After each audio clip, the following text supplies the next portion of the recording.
Welcome to Solvetic, your channel to always learn technology easily. Below in the description, you will find useful links we used in this video.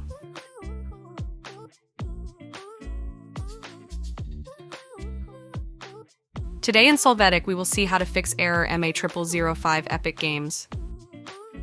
We will access settings from the Start menu.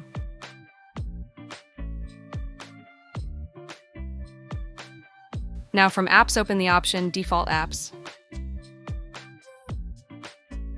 In the search, enter HTML, click on the point HTML. Then click on the current browser.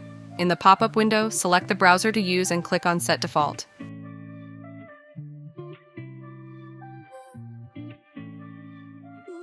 Hey, remember to subscribe Solvetic channel.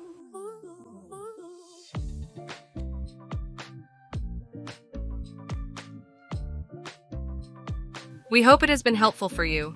Here are links to watch more videos of your interest and subscribe to the Solvetic channel. Thank you.